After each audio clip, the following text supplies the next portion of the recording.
Euzubillahimineşşeytanirracim. Bismillahirrahmanirrahim. Rabbi şrah li sadri ve yessir li emri ve hlul uqdeten min lisani yefqahu qavli. Allah ibadət itaətlərimizi qəbul eləsin. Allah qəlblərimizi Peyğəmbər və Əhl-i Beytinə xatir hər cür çətinlikdən həmişə amanda saxlasın inşallah. Biz gəlib məktubun bu yerinə çatmışdıq. Həzrət Əli əleyhissalam əmr bi məruf və nəhyəz münkərdən danışmışdı və onun ardıca buyurmuşdu ki, işi sona qədər aparmaq mühümdür və Quran-ı Kərimin də məntiqinə müraciət eləsək və eyni zamanda inanc həyatımızın praktiki belə deyək, tarixini araşdırsaq, görürük ki, bütün inanclılar işi sona qədər apara bilməyiblər. İstənilən sahədə bu ola bilir, amma bizim mövzumuz din olduğu üçün bu sahəyə daha çox toxunmağa çalışırıq ki, bizim hər birimiz üçün faydalı olsun. Ona görə ki, özümüzü inanclı hesab edirik. Ya Peyğəmbər zamanında, digər məsum imamların zamanında, uzaq bir zamandan onlara daş atmaq, onlara lənət oxu yağdırmaq rahatdır və çətin deyil. Amma insan özünə baxır, özünə dəqiq baxa bilsə, təftiş eləyə bilsə, əsasən lənət deməklə məşğul olmayacaq. Lənəti gətirən səbəbləri özündə axtarmağa çalışacaq ki, nələr səbəb oldu?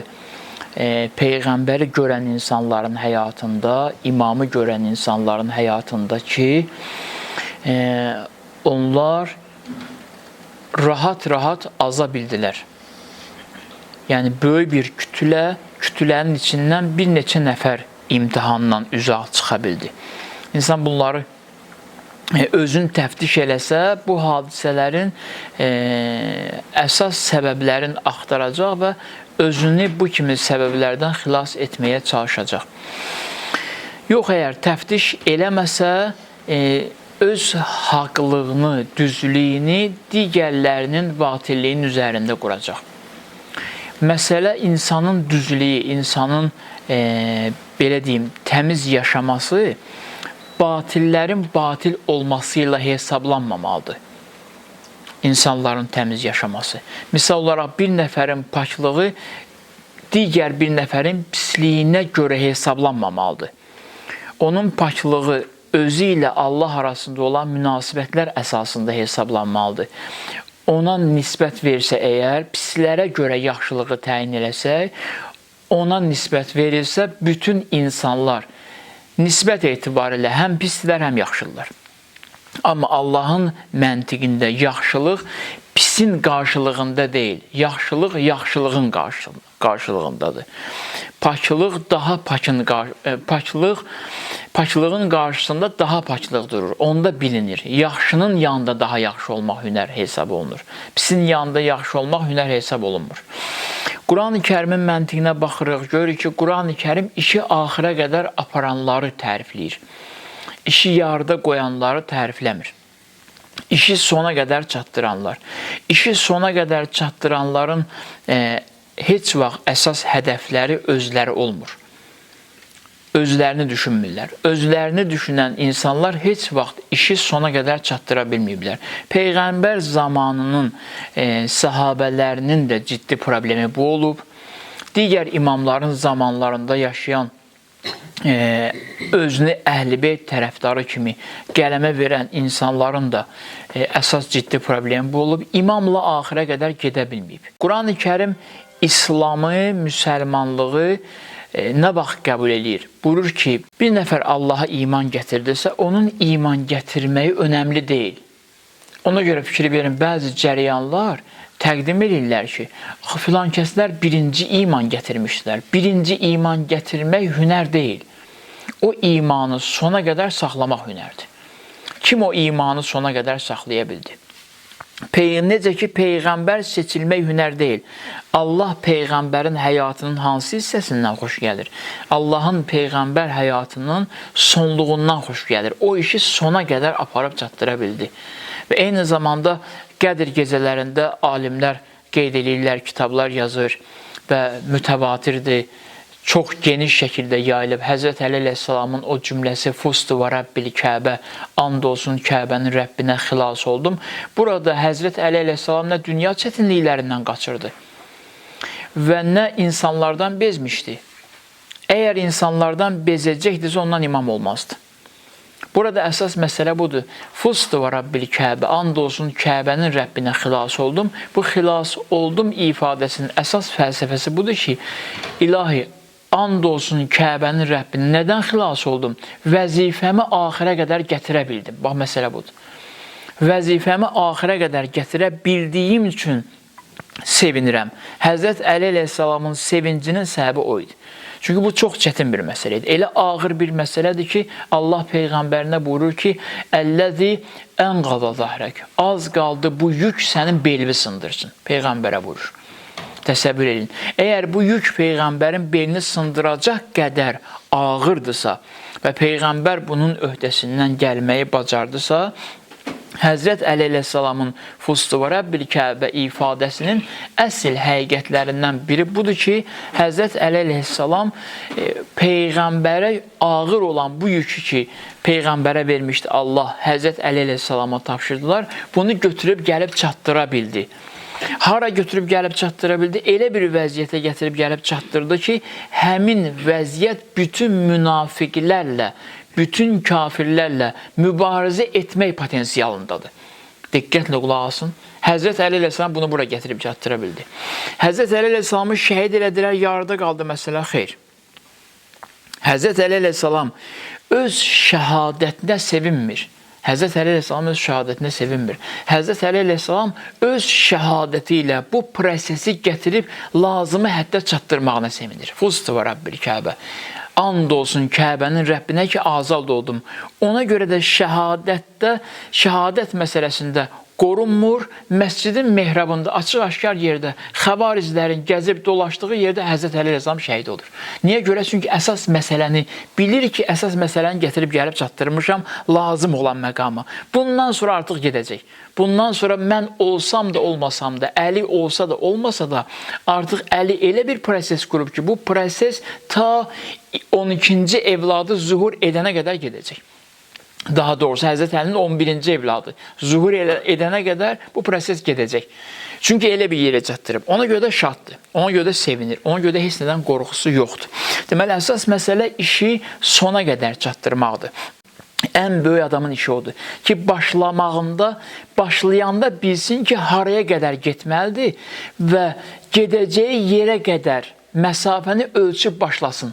Əgər gedəcəyi yerə qədər məsafəni ölçməyibsə, onun başlamağı düzgün başlamaq ola bilməz.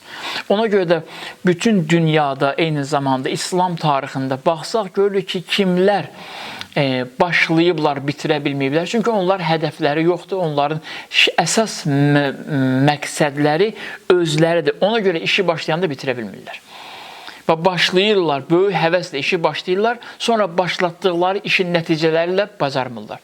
Amma Həzrət Əli əleyhissalam bilir hardan başlayıb və harda bitirəcək. Çünki bu Əlidir. Çünki bu Peyğəmbər xəttində yetişib, Peyğəmbər psixologiyasında yaşayıb. Ona görə bu bilir harda başlayıb, harda bitirmək lazımdır.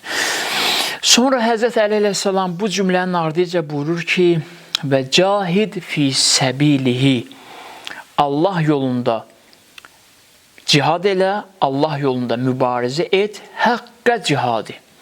Cihadın haqqını ödəyərək. Bu çox çətin məsələdir.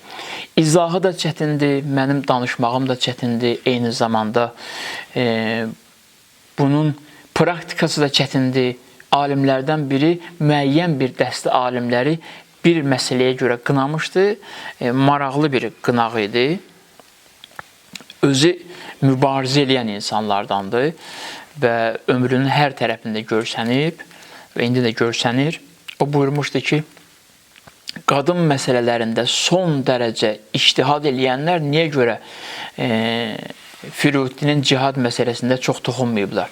Sonra ardıca buyurdu ki, çünki toxunsalar özləri də burada iştirak eləməlidirlər deyə qorxudan toxunmayıblar məsələn dərinliyinə. Bu çox burada bütün həyat əhəmiyyətli bir mövzudur.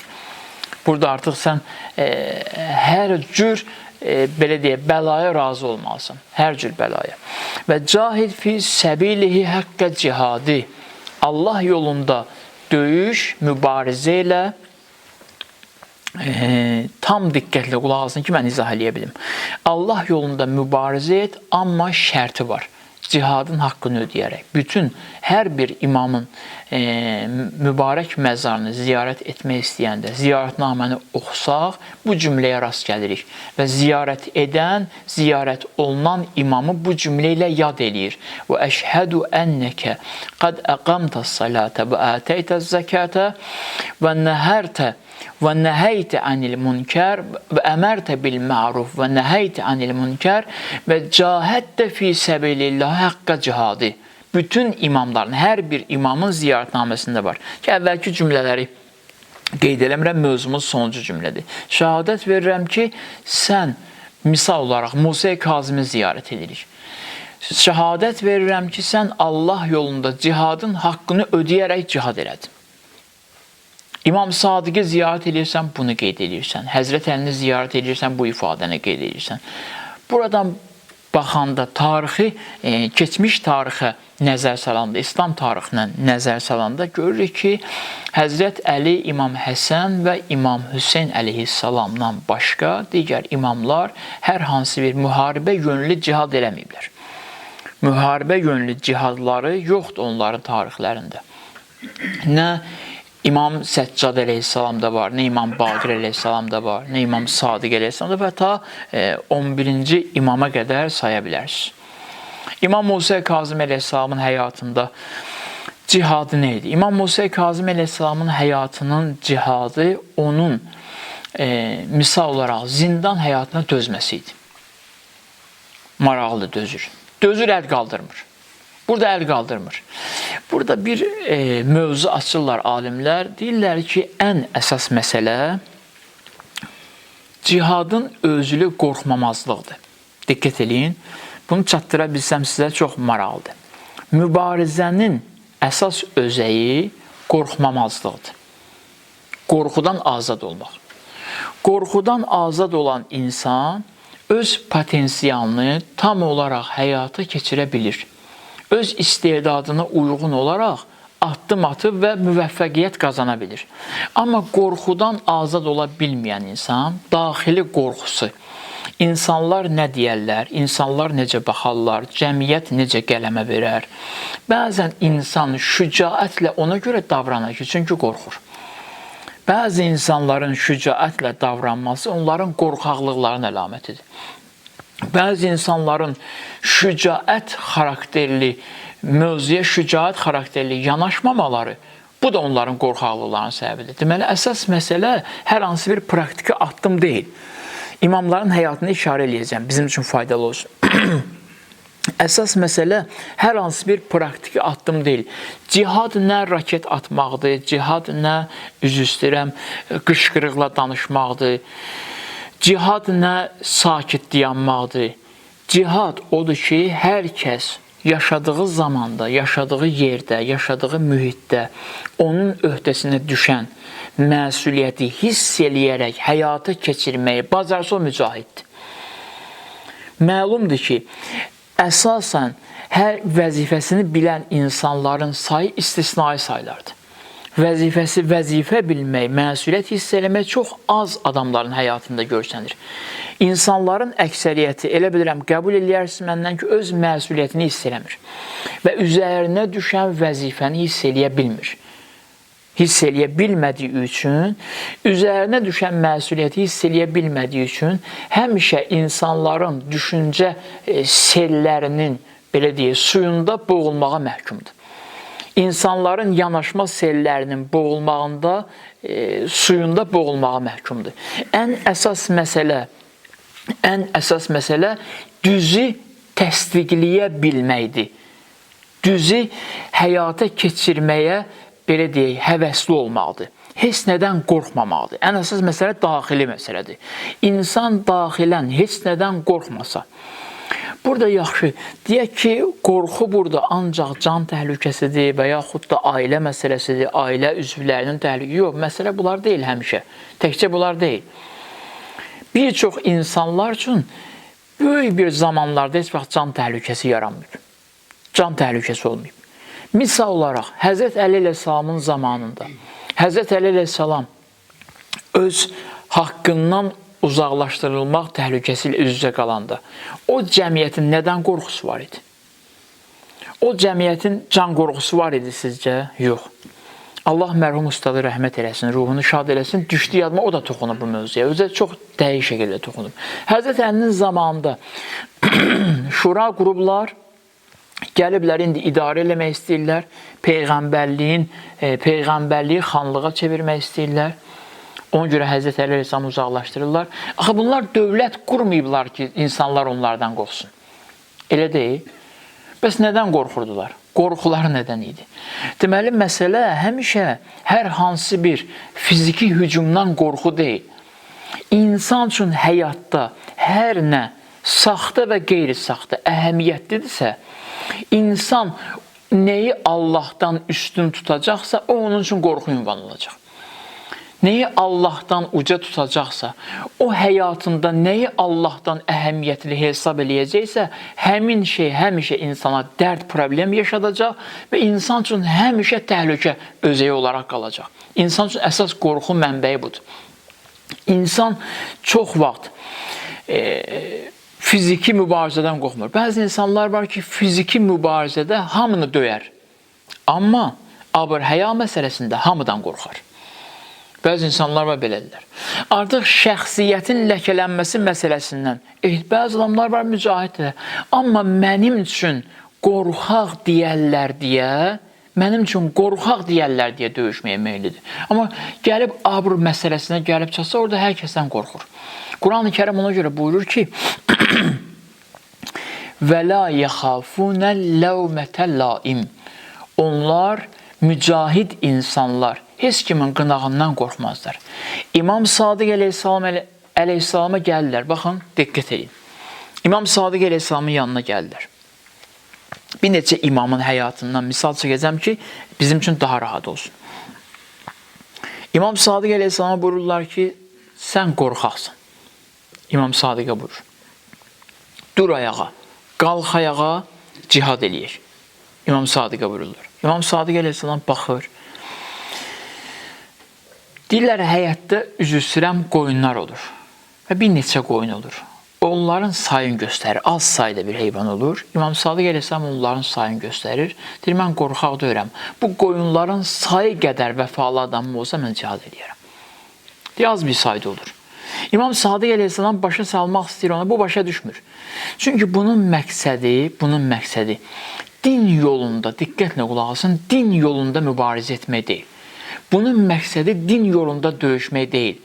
Şəxsi olaraq şəxsi hüququnu müdafiə etmək gücündə olmadığı üçün imamı qalxan eləyir öz qabağında və adını da din yolunda mübarizə etmək kimi qələmə verir ki, həm də hörmət qazansın. Öz şəxsi hüququnu müdafiə eləmir. Bəzən görürsən, misal olaraq bunu da haşiyədə qeyd edeyim. Müəyyən zamanlarda, xüsusi olaraq bizim zamanımızda fikir verirsə, dindar cəmiyyət, İmam Zaman əleyhissalamın istisnası çoxdur ya, istisnası var. Yetərincə var və sevinmək üçün istisnalar var, belə deyim. Hər hansı bir dinlə bağlı bir məsələ ortaya çıxırsa, fikir verin, cəmiyyət nə fikirləşir birinci olaraq? Görürsən, filan ruhani nə münasibət bildirəcək, nə danışır? Niyə ruhani? Sən bilmirsən dini. Sən əgər 10 ildir namaz qılırsansa, 20 ildir namaz qılırsansa, niyə görə həmişə sənin əvəzindən ruhani danışmalıdır? Din xadiminin əsas bir məsələsi bu deyil. Birbaşa məsələsi bu deyil ki, bütün dini mövzuları müdafiə eləsin. Din xadiminin əsas məsələsi budur ki, bütün dini mövzuları cəmiyyəti aşılasın. Və cəmiyyəti aşılanandan sonra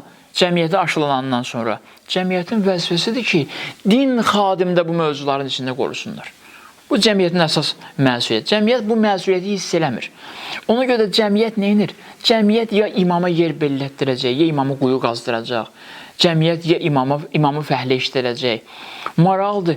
Buradan başa düşülür ki, ona görə də din xadimləri də bəzən görə diqqətli olsunlar ki, hər mövzuda özlərini cəmiyyətin qarşısına verib, cəmiyyəti rahatlıqla yetişdirməsinlər. Sonra bu cəmiyyət görsə ki, imam özünü qabağa vermir. İmam cəmiyyətdən gözləyir hər hansı bir məsələni, o cəmiyyət fikirləşər ki, bu imam deyil.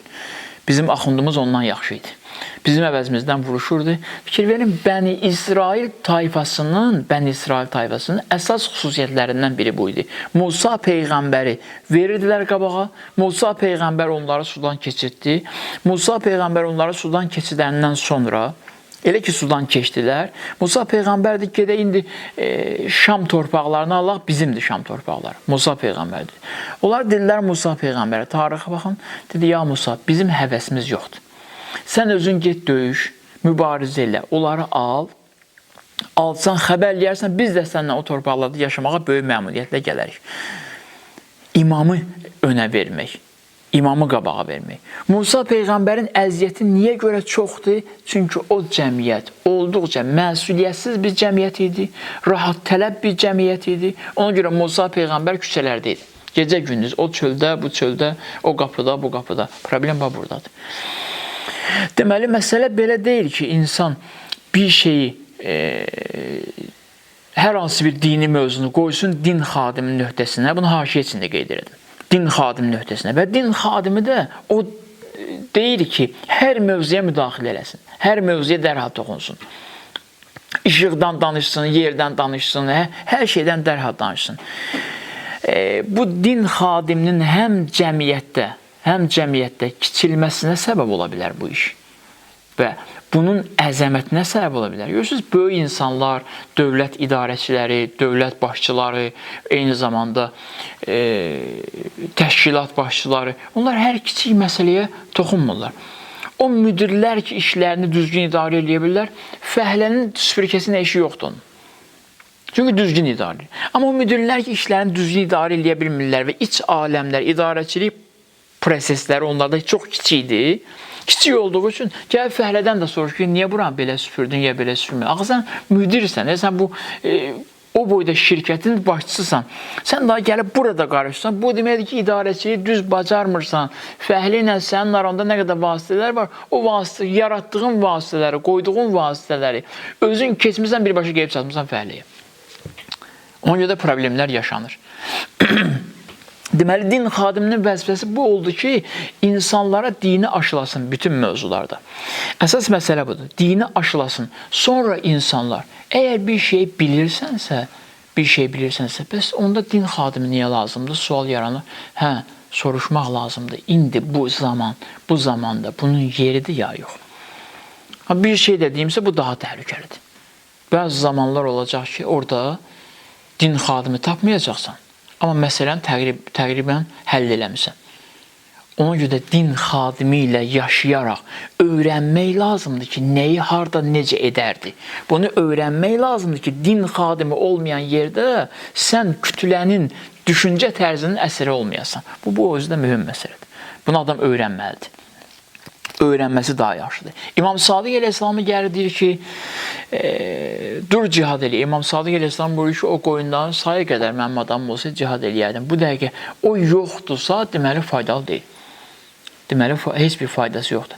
Bəs niyə görə İmam Sadiq əleyhissalamın ziyarətnaməsində də şəhadət verir ki, şəhadət verirəm ki, sən cihad eləmsən, cihadın haqqını ödəyərək. Bugün namaz qılmağımız üçün dəstəməz şəraiti, qüsül şəraiti, cəbirə dəstəmazı, təyəmmüm şərtləri, bütün təharət qaydalarının hamısının fikri məsələlərində İmam Sadiq əleyhissalama borcluyuq. İmam Sadiq əleyhissalam elm cihadını eləməsəydi, İmam Sadiq əleyhissalam maarif cihadını etməsəydi, bu günləri bizim fikrimiz digərlərinin fikri kimi olacaqdı. Əgər balağı corabın içinə salsan, belə olacaqdı. Balağı corabın içindədirsə, mənəm dəstəmaz almışsın, dəstəmazın batıl olub, bilmirəm də, indi belə danışırlar. Üzr istəyirəm, çox səfi. Bilirsiniz, bizim fikrimizdə niyə görə bu cür səfeh məsələlər yoxdur? Çünki bizim fikrimizin banisi İmam Sadiq əleyhissalamdır. Görün, nə boyda cihad edib. Görün, nə boyda iş görüb. İmam fürsət axtar. İmam fürsətdən maksimum yaralandı. Mübarizəyə başladı. Gördü ki, Əbbasilərlə Bəni Üməyyə bir-birinə qarışıblar. Başları bir-birinə qarışıb. Bunlar hər ikisi şəxsi mənafelləri üçün vuruşurlar. Amma Bəni Abbas, Əbbasilərin ifadələri bu idi. Əbbasilərin mübarizə bayraqlarında bu yazılmışdı. Biz məzlum yerə öldürülən Hüseynin qanının intiqamını almaq üçün durmuş ayağa. Bu İmam Hüseynin balalarını öldürəcəklər, digər imamları Əbbasilər öldürüblər. Amma İmam Sadiq əleyhissalam bunu bilə-bilə bilirdi ki, bunlar bunun üçün durublar ayağa. Bunun qarşısını da alınmayacaq. Mümkün deyil bunların qarşısını alım. Mən bunların bu bizim əleyhimizə qaldırdıqları saxta şüardan istifadə edeyim, çəkilim kənara, Peyğəmbərin gətirdiyi elm boğçasını açım, yayım insanlar. İmam Sadiq bundan maksimum faydalandı. Gözünüz nə iş görür? Bir ravi danışır, deyir İmam Sadiq əleyhissalamın zamanında idi. İmam Sadiq əleyhissalam elmi elə yaydı ki, İmam Sadiq əleyhissalam elmi elə yaydı ki, deyir, mən Kufə məscidinə girmişdim, böyük məsciddir ki, bilirsiniz. Kufə məscidinə girmişdim. Deyir, o məsciddə əvvəl belə olardı, dərslik, təhsil, mədrəsə təhsili belə olardı. Ustad əyləşərdi, misal üçün 10 nəfər şagird ətrafında, bu yerdə ustad əyləşərdi, 5 nəfər şagird ətrafında. İndi də ziyarətgahlarda mədrəsə yaxın, hərəmlərin yanında, hansı hərəmin yanında mədrəsə varsa, ziyarətgahlarda görürsünüz, bir alim əyləşib ətrafında tələbələr. Deyir, mən 70-80 dairə gördüm orada. 70-80 dairə gördüm. Ki, bunlar dərs oxuyurdular hamısı. Deyir, hansına yaxınlaşdım, gördüm biri deyir ki, Qaləl Baqir, biri deyir Qaləl Sadiq, biri deyir İmam Baqir buyurdu, biri deyir İmam Sadiq buyurdu. Baxdım, gördüm ki, İmam Sadiq ilə İmam Baqir nə iş görüblərsə, bunlar hamısı onların hədislərini izah eləməklə məşğuldular. Görün, nə boyda mübarizə edib. Çünki hər biriniz bilirsiniz, sual yaranar ki, yaxşı, niyə görə gəldi həmin zamanda elm mübarizəsi imtiyaz qazandı? Çünki İmam Hüseyin əleyhissalamın qətlindən sonra İmam Baqirə, İmam Sadiq əleyhissalama qədər olan dövrü İmam Baqir müqəddiməsini qurur, İmam Sadiq əleyhissalam onu genişləndirir. İmam Baqir əleyhissalama qədər olan dövrü alimlər ölü dövr adlandırırlar. Heç kəsin fikrinə gəlmirdi ki, gəlsin bir şəri məsələsini soruşsun imamdan.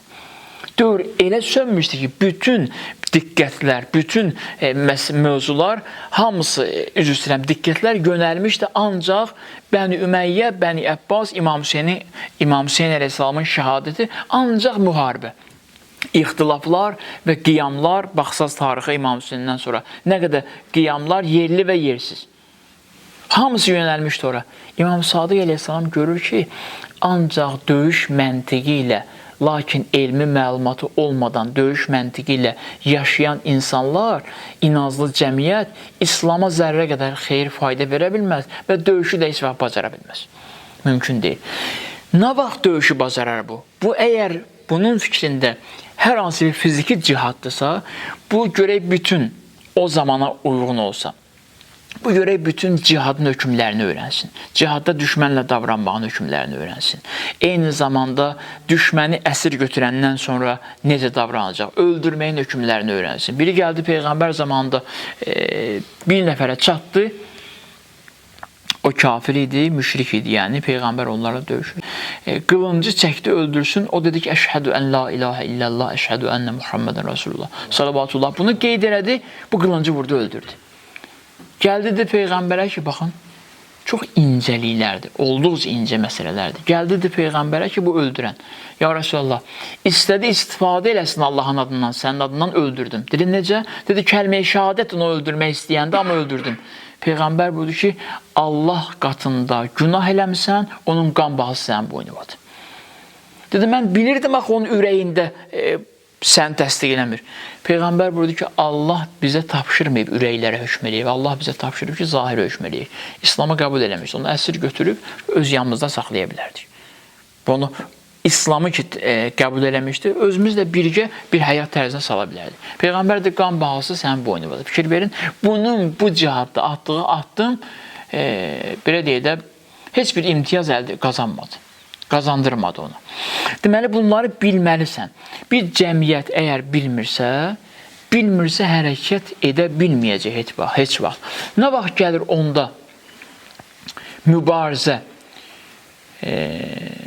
qələbə ilə nəticələnir, onda səni dinləyənlər, sən o qədər böyük adam olmalısan ki, vallahi, o qədər uca adam olmalısan ki, səni dinləyənlər, hərəsi bir sahədə bir mütəxəssisə çevrilsin. Onda sən dünyanın qabağında dayana bilirsən. Onda sən inkişaf eləyə bilirsən. Onda sənin mübarizən faydalı olur. Onda sənin mübarizən bərəkət tapır. Əgər sənin heç bir belə deyək, ləvazimatın yoxdursa, hansı cihaddan danışa biləcəksən, hansı mübarizədən danışa biləcəksən? Heç danışmağın effekti olmayacaq. Effekti olmayacaq. Hesab edin, bir nəfərin ayağında belə deyək, ayaqqabıları çox pis vəziyyətdə yamaqlıdır, çirkdir və yaxud da yamaqlıdır. Bu gəlib indi baxan da deyir ki, yox da bu düzgün yamaya bilər də bu ayaqqabılarını, bu səliqəli düzəldə bilərdi. Gəlib deyir ki, mən güclü ayaqqabı ustasıyım, heç kim ona inanmayacaq. Birinci onun ayaqqabısına baxacaqlar, o ayaqqabı tikməyə bəlli olacaq. Ona görə də birinci məsələ bu deyir, içində qorxu olmasın. İmam Sadiq əleyhissalam qorxmur, qınaqdan qorxmur. Çox üzr istəyirəm. Elə bilirsiniz ki, İmam Sadiq əleyhissalam rahat yaşayıb, elə əzablar çəkib İmam Sadiq əleyhissalam cəmiyyətin əlindən. Amma İmam Sadiq əleyhissalam bilirdi ki, mənim məsuliyyətim nədən ibarətdir? Məsuliyyətini bildiyi üçün təsəvvür edin ki, onlar məzhəblər yaratdılar. Misal üçün, Hənəfi məzhəbi, Şafii məzhəbi, eyni zamanda Həmbəli məzhəbi, Maliki məzhəbi, bunlar yarandılar. Biz niyə görə Cəfəri məzhəbi adlanırıq? Biz məzhəb deyilik, biz Peyğəmbərin xəttiyik. Biz Peyğəmbərin yolunun davamçısıyıq. Ya Ali, əntə və şiatükə humul faizun. Ya Ali, sən və sənin şiyələrin ilahi feyzə, əbədi feyzə yetişənlərdir. Biz Peyğəmbər tərəfdarlarıyıq. Niyə görə burada məzhəb? Bəziləri deyirlər, məzhəbçilikdir, filan beşməkan, deyə gələ müsəlmanlıq bəsdir. Yox. Burada məsələ ona görə idi ki, ayrılmalı idi. Bunlar ki, yaradıblar. Hətta İmam Sadiq əleyhissalamın yanına göndərirdilər Əbu Hənifəni. İmam Sadiqin yanına göndərirdilər ki, insanlar görsünlər ki, bu İmam Sadiq əleyhissalamın yanına gedir. Sonra bu yalan da danışsa, düz də danışsa inansınlar ona. İşim yoxdur. Məzhəb alicəsçiliyi eləməyək, bunda işim yoxdur. Amma İmam Sadiq niyə görə Cəfəri məzhəbi kimi adlandı? Çünki həmin zamanda İmam Sadiq əleyhissalam bir elmi işıqla parladı ki, bir elmi nurla parladı ki, İmam Sadiq əleyhissalamın ətrafında olanlar artıq məcburiyyətdən, zərurətdən məzhəb yaranmalıdır. Rahat bir söz deyim sizə, üzr istəyirəm. O saxta cərəyanlar Azərbaycanda çoxalmamış, o vəhşilər, baş kəsənlər Azərbaycanda çoxalmamış. Ehtiyac vardı biz özümüzə şiə deyə, heç demirdik də. Çünki bu xalq Peyğəmbər Əhl-i Beytinin tərəfdarıdır. Buna ehtiyac yoxdur deyəsən buradakı mən şiəyəm. Amma onlar çoxaldıqca avtomatik sən məcbur olursan, üzr istəyirəm, birbaşa məcbur olursan ki, istədin, istəmədin. Sən deyəsən ki, mən şiəyəm, onlardan deyirəm. Çünki o çoxalır, məcbur olursan sən özbə şiə deməyə. Yoxsa olmasaydı ehtiyac yox idi. Burada məzhəblər yarandığı üçün, məzhəblər yarandılar. Artıq bunlar müsəlmanlığı təbliğ edəcəkdilər, təqdim edəcəkdilər. İmam Sadiq əleyhissalam bir mücadilə elədi, bir cihad elədi ki, bir dənə Cəfəri məzhəbi yarandı. Heç kim dayana bilmədi qabağında. Heç kim qarşısında dayana bilmədi. Alim gətirdilər, kimi gətirib gəldilər. İmam Sadiq əleyhissalamla mübarizə, elmi mübarizəyə, İmam Sadiq bir elmi mübarizə edirdi. Allah mərhum ustadın ruhunu qəriq şad eləsin. Onun zamanında, onun yaşadığı vaxtlarda görürdünüz də, hər hansı bir məsələ çıxırdı ortaya. Hamı savadsızlar atırlar özlərini ortaya ki, çörək var xa burada, hörmət qazanmaq var burada. Diyanı bir gün diyanırdı, mən dəfələrlə baxmışam, bir gün diyanırdı, 2 gün diyanırdı, gözləyirdi ki, bu həvəslər geçsin ortadan. Çıxırdı bir dənə söz deyirdi ki, yekun söz orada onunla bitirdi. Bütün məsələlərin imzasını, belə deyək, həqiqi yolun xeyrini atmağa bacardı. Bu mühüm məsələdir. İmam Sadiq əleyhissalam bu cür və eyni zamanda Əli Yənnəqi əleyhissalamın cihadı nədir? Əli Yənnəqi əleyhissalam görür ki, insanlar, yekunlaşdıram da, yordum sizi. Əli Yənnəqi əleyhissalam görür ki, artıq imamı cəmiyyətdən ayrılırlar. Axı, burada İmam Sadiq əleyhissalam dəstəyirsə, deməli, imamla cəmiyyətin görüşməsinə maniyə yoxdur. Maniyə yoxdur. Bəs Əli Yənnəqinin zamanında necədir? Onun cihadı nə idi? O görür ki, insanlar imamdan ayrılırlar artıq. Öz istəkləri yox. Əbbasi xəlifəsi imkan vermir imamla insanlar bir araya gəlsinlər. Əli Yənnəqini ev dustaq eləyib. Öz evində zindan yaradıb onun üçün. Ev dustaq eləyib, imkan vermir görüşünə. Əli Yənnəqi nə edirdi? Dərhal nümayəndəliyi təyin edir. Bugünkü alimlər, din alimləri, İstihad səviyyəsinə çatan alimlər hamısı Əli Yənnəqiyə borcludur. O yaratdı bu nümayəndəliyi.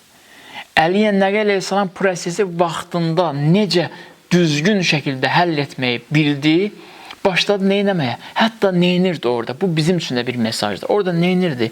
Orada xəbər göndərdi. Misal olaraq deyirəm. Misal olaraq Əli ilə Pirvəli ikisi də bir məzhəbin ağsaqqallarındandır, böyüklərindəndir. Xəbər göndərdi, amma aralarında soyuqluq var. Əli Yənnəqi xəbər göndərdi onlar üçün. Biz şiyələrimizin köməyinə çata bilmirik. Sizin də soyuqluğunuzun nəticəsində iki cəmiyyət ayrı-ayrı yaşamağa məcburdur. Soyuqluğunuzu kənara qoyun, birləşin, bizim tərəfdarlarımıza başçılıq edin. İndi bəzi insanlar var, deyirlər, görəsən, misal olaraq 14 məsumdan öyrənmək lazımdır. 14 məsumun elmin xəzinəsi də əlbəttə ki, bəli, amma 14 məsumun elmi ilə qidalanmış insanlar ki var zamanımızda, eyni zamanda Əli Yənnəqinin zamanında İmam Əli Yənnəqi əleyhissalam göndərir ki, biz çıxırıq əlinizdən. Onlardan müğayyət olun ki, bizim məktəbimizdə, bizim maarifimizdə onlar sizi tanış eləyəcəklər. Görün, nə boyda prosesi özünün qoyub. Bugün dünyada Peyğəmbər yolunun izzətli olması, bugün dünyada Həzrət Əli yolunun izzətli olmasının əsas səbəbi o sakit evdə dustaq olan imamların çəkdikləri zəhmətidir. Görün, nə boyda iş görürlər. Əgər onlar bu nümayəndəliyi təyin etməyi bacarmasaydılar zamanda, nəuzubillah, Allah pənah, imamdan üzr istəyirəm bu cümləmə görə, bacarmasaydılar, bugün dünyada, Allah uzaq eləsin, Allah bütün müsəlmanlardan uzaq eləsin, o tapdalanmış, şəxsiyyəti tapdalanmış insanların dilində İslam cari olacaqdı. Əgər olmasaydı onlar. Görün, hara götürüb gəlib çıxartdılar vəziyyəti ki, şərtlər qoydular. Dedi, biz olmayan zamanda, İmam Zaman əleyhissalam buyurur, biz olmayan zamanda ən böyük mübarizə budur. Demir amma o bilirlər ki, hər zamanda nəyi, vəzifən nə olsa, onu hiss eləsən, həyata keçirsən, Allah'ın olsun, ən böyük cihad odur. Ən böyük cihad kimlər kimi görsənmək deyil. Ən böyük cihad kimin kimi görsənmək deyil. Ən böyük cihad həmişə uğurlu görsənən, həmişə şəhadət, həmişə meydanda şəhid olmaq hünər deyil. Bəzi vaxtlar hünər budur ki, sənin canın çıxır meydanda şəhid olmaqsa, amma evdə şəhid olursan. Və yaxud evində dünyavı dəyişirsən. Deməli, həmişə meydanda şəhid olmaq hünər deyil. Fikir verirsiniz, məsələ hardanıdır. Amma sən meydanlar fəth edirsən. Əzəməti, izzətə baxın. Bu məsələnin əsası budur. İnsan tuta bilər, dəqiqləşdirə bilər ki, nə harda tətbiq olunmalıdır. Ona görə İmam Zaman əleyhissalam buyurur ki, alimlərə gəldikdə isə bu əmmə minəl fuqaha. Görün, bu kişilər nə bu iş görürlər.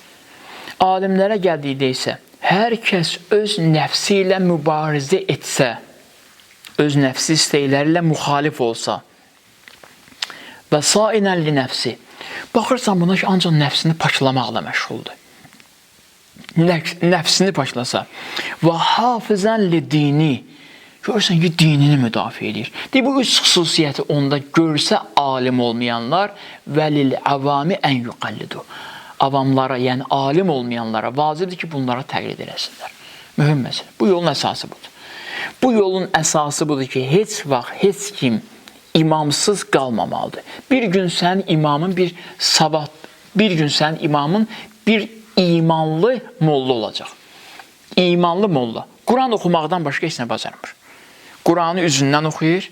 Nə üsul oxuyub, nə məntiq oxuyub, nə lüğə oxuyub, nə fiqh oxuyub. Bunlar heç birini oxumayıb. Elə köhnə risaləsi var əlində bir də amma imanlıdır. Amma təqvalıdır. Tapmırsan, bir gün sənin imamın bu olacaq. Bir gün sənin imamın bir din xadimi olacaq. Bir gün sənin imamın bir böyük alim olacaq. Sən imamı düzgün təyin etməyi bacarmalısan ki, imamla məşq etməyi öyrənəsən. Ən böyük cihad budur. Ən böyük mübarizə budur. Sən düzgün təyin eləməyi bacarasan. Bunları təyin eləyəndən sonra buyurur ki, və cahid fi səbilillah haqqə cihadı, Allah yolunda mübarizə elə. Baxın, deyən kimi cümləni birinci zehnimizə nə gələcək? Qınamıram sizi, özümü də qınamıram. Elə mənim də zehnimə birinci bu gəlir. Maksimum cümləyə o qədər baxmışam ki, birinci zehnimə bu gəlməsin. Bu da bunun yanındadır ya, bu da ayrılmaz hissəsidir. Birinci, Allah yolunda cihad elə, gedək döyüşə ölək. Sən ölmək üçün yaranmamısan. Sən ölmək üçün yaranmamısan. Sən şəhadətlə dirilmək üçün də yaranmamısan. Sən diriltmək üçün yaranmısan. Diriltməyi bacarasan. Ən böyük adamlar cəmiyyəti diriltmək üçün ölərlər. Ən böyük adamlar budur. Öl, amma şəhid ol. Amma diriltmək üçün şəhid ol. Əgər sən ölümün özünü də dirildə bilməyəcəksə, onda nə o şəhadət deyil ki, onda adı ölümdür. Diriltmək üçün şəhid ol. Elə şəhid ol ki, dünya dirilsin. Hünər budur.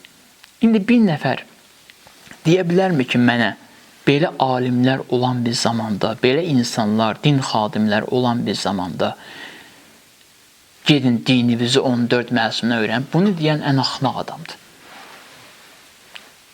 İmam təyin edib mən üçün. İmam gələcək, İmam Zaman əleyhissalam zuhur eləsin. Allah qismət eləsin zuhurunu tezlikdə. İmam zuhur eləyəndə gəlib bir-bir elə biz hamımızla görüşəcək.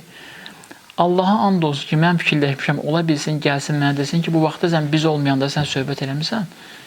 Biz deməmişdik sən eləmirsən. Eləmirsən, çox sağ ol. Amma indi sən gəl burada misal olaraq adam iş görüləcək, buranın daşlarını, kəsəklərini yığmaqla məşğul. Tabii, imam gələcək ol bilsin, mənə dinləyən adama imam gəlib tapşırırsan ki, indi Caviz sənin əmrində olmalıdır, sən qulaq asmalıdır, nə desən, onu eləməlidir. İmamla mütləq hər kəs öz arzularını gerçəkləşdirmək üçün gözləməməlidir imamı. İmamın zuhurunun fəlsəfəsi var. Üzr istəyirəm, İslam abu-havasında, İslam fəzasında yaşayaraq, diqqətlə qulaq asın, son cümləm dahi budur. İslam fəzasında yaşayaraq bu gündə yaşayan insanların azmaqlarının səbəbi bilsin nədir? Səbəbi nədir? Niyə görə imam mənə xüsusi bir imtiyaz verib, vəzifə vermədi? İzah edə bilirəm. Siz diqqətli olun ki, mən izah edə bilim. Ona görə hazır, baxırsan ki, bu fəzada da azmaq olur, yəni. Bu gözəlliyin içində də azmaq olur, yəni. Arzusu vardı ürəyində ki, məni də çağırar, orada bir vəzifənin başçısı qərar verir, eləməyib. Aynı oldu məsələ. Bu arzu qalıb ürəyində, ona görə ən həssas vaxtda ən böyük təhlükə yaradır, ən böyük problem yarada bilir. Bu mövzunu Allah qismət eləsin, bacardığım qədər davam eləyəcəm.